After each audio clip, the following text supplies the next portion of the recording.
كم مرة بتقابل الشخص اللي دايما بيسألك عن خصوصياتك؟ مرتبك كام؟ انت جبت مجموع كام؟ انت ليه رايح المشوار ده؟ الا انت جبت ايه معاك في الكيس ده؟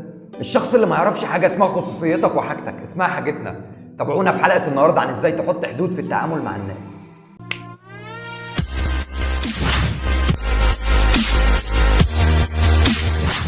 اهلا وسهلا بيكم، معاكم عماد صلاح، وشرف ليا انك بتتابعني ومشترك في القناه. قبل ما نكمل، لو انت بتتفرج على الفيديو الاذان بيأذن فرمي التليفون وروح صلي، الفيديو مش هيطير.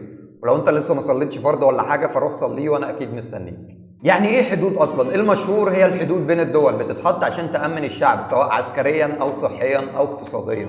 وهو ده اللي عاوزك تفهمه. الحدود في التعامل نفس الموضوع، هي مجموعه قواعد ومبادئ بتحطها مع الناس عشان تعيش معاهم بطريقه مريحه وكويسه، وان ازاي الناس تتعامل معاك.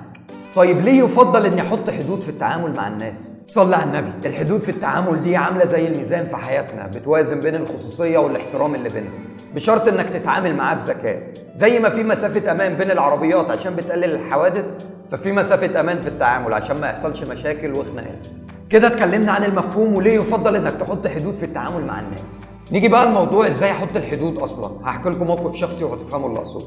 في بدايه التعارف مع اي حد ممكن هو يتعامل بطبيعته ويحط رجل على رجل.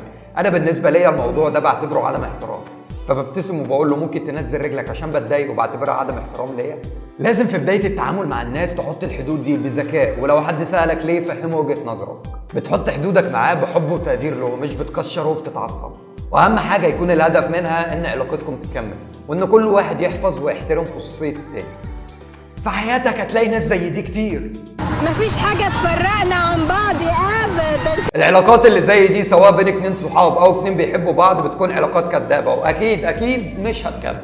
طيب لو واحد صاحبي وعرفني من زمان ومثلا فضل ماسك التليفون وقعد يقلب في الصور والشات واي حاجة يقابلها، لو انا رحت وقلت له لو سمحت احترم خصوصياتي، هيكون ده رد فعله بالظبط.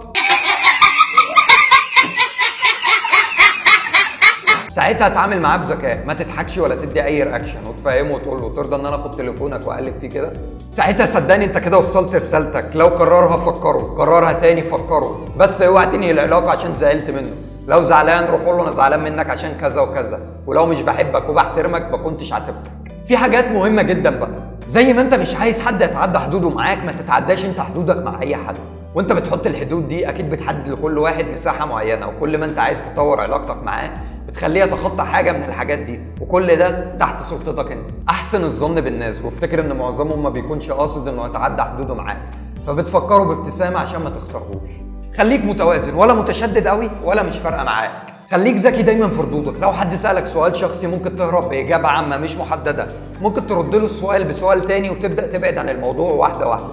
ولو فضل وراك وعاوز يعرف ويقول لك فضول، ساعتها تقدر تقول له في وشه دي حاجه شخصيه ما احبش حد يعرفها. حياتك عباره عن دوائر، وكل دايره بتمثل ركن من اركان حياتك. باباك، مامتك، اخواتك، مراتك، صحابك، قرايبك، جيرانك، زمايلك في الشغل، كل دول بتوزعهم على الدوائر دي، وبتحدد لكل حد فيهم خصوصيه وحدود. وخليك فاكر، من يحترم يحترم، ومن لا يحترم لا يحترم.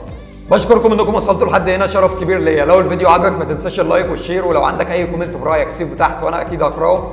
لو لسه ما اشتركتش في القناه انزل واشترك وفعل الجرس عشان يوصلك كل جديد باذن الله. بحبكم جدا، شكرا ليكم وتعظيم سلام.